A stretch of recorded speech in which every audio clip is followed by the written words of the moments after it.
Bonjour, merci de nous avoir rejoints pour cette émission Ouest France Terre 2018, un autre regard enregistré en direct du Salon de l'Agriculture. Les pesticides les pesticides sont aujourd'hui sur la sellette. On en parle beaucoup dans les médias, et si on allait un petit peu au-delà des postures pour essayer de comprendre le sujet dans toute sa complexité, à la fois pour les questions environnementales, les questions sanitaires, la question comment est-ce qu'on produit mieux une alimentation plus saine. Pour en parler, donc, Didier Martin, vous êtes député République En Marche de Côte d'Or, et vous êtes rapporteur de la mission d'information sur les produits phytosanitaires. Xavier Thévenot, vous êtes directeur de la communication corporate du groupe Syngenta France. J'ai une première question pour vous, Didier Martin. Cette mission d'information sur les produits phytosanitaires, quel est son objectif? Oui, bonjour. Cette mission est née d'une volonté d'apporter de la transparence et le maximum d'informations dans un sens ou dans l'autre sur l'état des pratiques aujourd'hui et recenser les solutions alternatives pour réduire les phytosanitaires et identifier effectivement les pistes pour avoir ces solutions alternatives opérationnelles. Alors vous avez démarré vos auditions à l'automne. Elles se poursuivent, je crois, jusqu'au mois de mars, c'est ça, hein? Qu'est-ce qui ressort de toutes ces auditions? Alors, premier élément, jamais on n'a vu autant d'imagination, autant de recherche, autant de questionnements autour des phytosanitaires. Et je pense que c'est une très bonne chose, parce qu'on ne peut plus traiter aujourd'hui les plantes de la même façon qu'on le faisait il y a 20 ou 30 ans. Et apparaissent avec des innovations technologiques, des innovations génétiques, des innovations agronomiques, des alternatives dont les premiers résultats sont en cours d'évaluation et qui ouvrent effectivement la voie à la réduction dans le plan éco-phyto qui a été avancé une première fois et une deuxième fois, et qu'il faut mettre effectivement en application avec cet objectif de réduire en quelques années de 25, 30, 50% les phytosanitaires.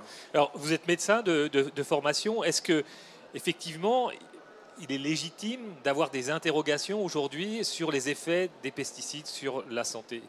Oui, bien sûr, parce qu'on a identifié des effets graves sur la santé déjà des agriculteurs, qui sont les premiers utilisateurs, avec des utilisations qui doivent être améliorées. Il y a aussi des accidents, bien entendu.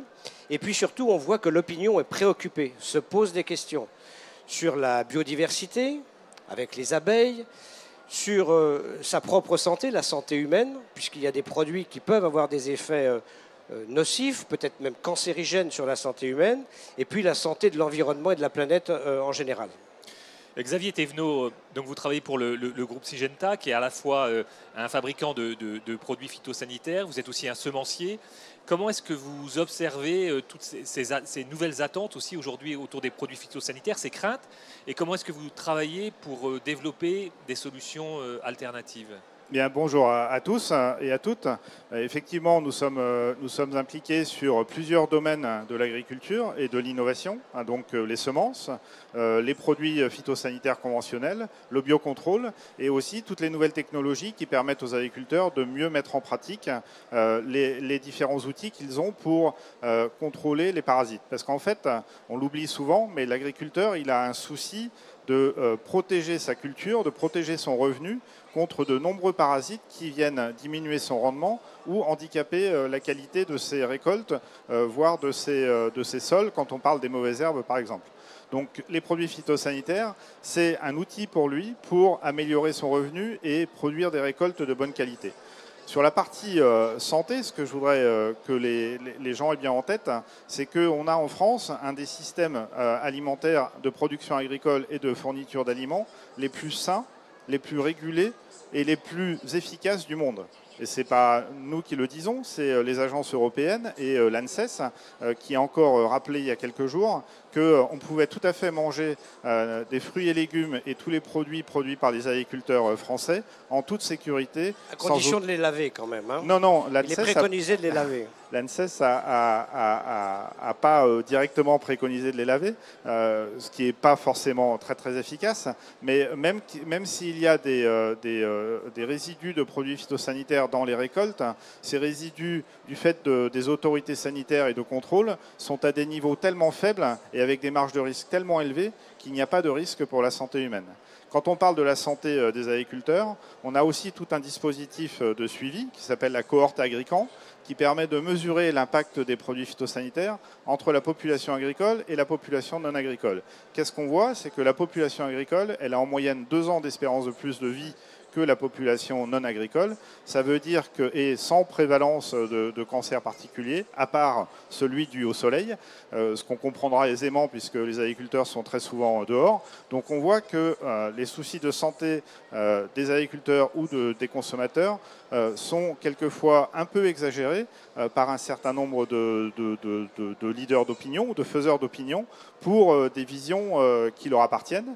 Mais en tout cas, il ne faut pas sombrer dans le marketing de la peur et rassurer à la fois les consommateurs et les agriculteurs sur leur métier et sur leur contribution à la sécurité alimentaire. Ce n'est pas les pesticides qui augmentent la durée de vie des agriculteurs quand même. Ce n'est pas ce que j'ai dit. Mais en tout cas, ils n'ont pas d'effet négatif. Donc, dire que les agriculteurs qui sont, d'après les estimations, à peu près 100 000 fois plus exposés aux produits phytosanitaires ont un quelconque risque sur leur santé, je pense que c'est une affirmation qui est un peu difficile à entendre et surtout génératrice d'anxiété pour les agriculteurs et d'anxiété pour le consommateur. Et c'est ça qu'on voudrait rétablir. Par contre, il est clair que les attentes sociétales aujourd'hui évoluent, effectivement. Et il faut qu'on améliore nos pratiques, il faut qu'on améliore nos produits, il faut qu'on améliore nos variétés pour qu'elles deviennent plus résistantes. Simplement, ce qu'on demande, c'est du temps. Parce que le temps de la recherche et du développement, c'est un temps long. Permettez-moi de vous interrompre de façon peu diplomatique. Néanmoins, il y a des maladies professionnelles des agriculteurs qui ont été mises en relation avec une exposition. Et dans l'exposition, il y a bien sûr les pesticides. Je pense à certains cancers, lymphome, cancer du sang. Je pense à certaines maladies neurologiques, dont la maladie de Parkinson, qui sont authentiquement reconnues comme des maladies professionnelles.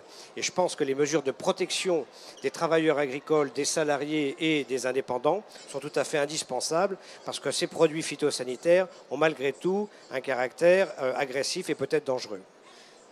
Oui, là-dessus, il faut être très clair. Ce sont des produits qui sont destinés à des professionnels. Les autorisations de mise sur le marché sont définies par les autorités européennes et françaises avec des précautions d'emploi pour l'agriculteur, des précautions d'emploi pour le travailleur, avec à la fois des temps, des délais de réentrée, mais des équipements aussi. Quand on voit des agriculteurs porter des gants, porter des masques, porter des combinaisons, ça peut être facteur de peur pour le citoyen qui se promène dans les champs, mais c'est un souci de protection pour ces agriculteurs qui sont particulièrement proches des produits phytosanitaires. Mais il ne faut pas oublier que même quand on est en agriculture biologique, on utilise des produits phytosanitaires et que ces produits phytosanitaires en agriculture biologique ont aussi les mêmes précautions à prendre. Et notre souhait, c'est d'avoir un vrai débat sur ce qui est durable. Par exemple, on parle souvent du cuivre et de l'agriculture biologique.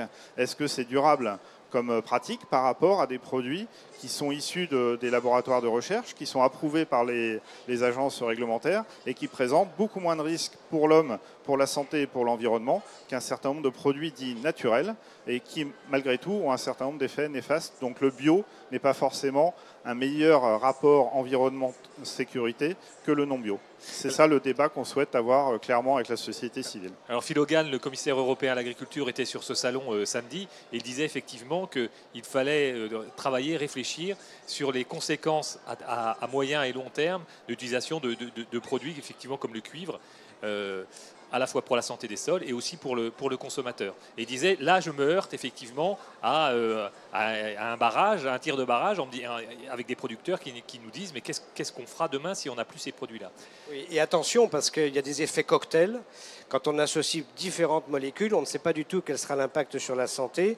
Il y a aussi des effets cumulatifs de doses dans le temps. Donc il faut être très vigilant. Et je suis d'accord, il faut progresser dans l'épidémiologie, la surveillance de la survenue des maladies et la connaissance de leurs mécanismes. Mais est-ce qu'on n'est pas justement face à, d'une certaine façon, à une nouvelle frontière scientifique? Parce que d'abord, on n'avait pas forcément, il y a 10 ou 15 ans, on n'avait pas forcément les instruments, les méthodes pour chercher certains produits ou certains résidus. Donc on peut aller de plus en plus loin dans la recherche. Et puis surtout, il y a des questions qui n'étaient pas abordées, comme les effets cocktails, l'accumulation des résidus dans l'environnement et dans la santé. Xavier Thévenot, est-ce qu'il n'y a pas aussi de la part des industriels à accompagner en tout cas, à vous mobiliser pour qu'il y ait une recherche publique qui soit capable aussi de rendre des arbitrages en toute indépendance? Alors, la recherche, elle est indépendante. La recherche publique, elle est indépendante. Les agences d'évaluation, que ce soit l'EFSA en Europe ou l'ANSES, sont totalement indépendantes et mènent leurs études totalement en indépendance des industriels. Donc là-dessus, c'est très très clair. Sur la partie effet cocktail, le consensus de ces agences, c'est de dire il y a suffisamment de marge de sécurité prise dans l'évaluation des produits de façon individuelle pour estimer que l'effet cocktail n'est pas un risque pour la santé. Après, on peut faire le parallèle avec l'industrie du médicament. On sait très bien qu'on ne peut pas multiplier toutes les combinaisons d'analyse. Donc c'est en prenant des marges de sécurité sur les expositions, sur les limites dans les plantes, qu'on arrive à garder cette marge de sécurité, même quand il s'agit de produits mélangés et retrouvés à des quantités infinitésimales. Ce matin, c'est signé ici même, sur le Salon de l'Agriculture, une convention entre notre agence de recherche nationale, l'INRA, et l'agence d'évaluation des risques, l'ANSES. Donc on va bien dans le bon sens pour effectivement mutualiser ces travaux de recherche, d'observation, d'épidémiologie, afin d'avoir une connaissance plus fine, plus appropriée des risques encourus et de l'exposition des populations comme des professionnels.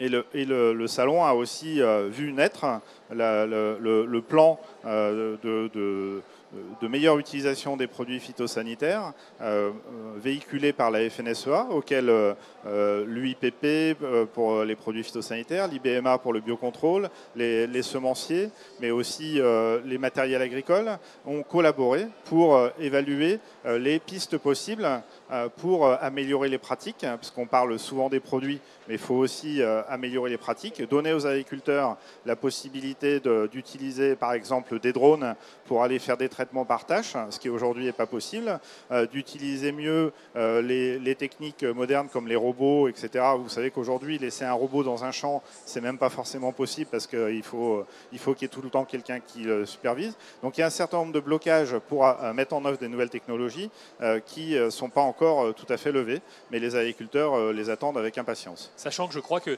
50% des produits qui sont utilisés aujourd'hui n'atteignent pas leur cible. Donc effectivement, la robotique, ça peut être un moyen d'être beaucoup plus pertinent, plus efficace. Complètement. Alors 50%, je ne sais pas, mais en tout cas, le plus on traitera précisément sur la maladie, le mieux ce sera. Mais je voudrais aussi rappeler juste un chiffre pour que les gens aient bien ça en tête.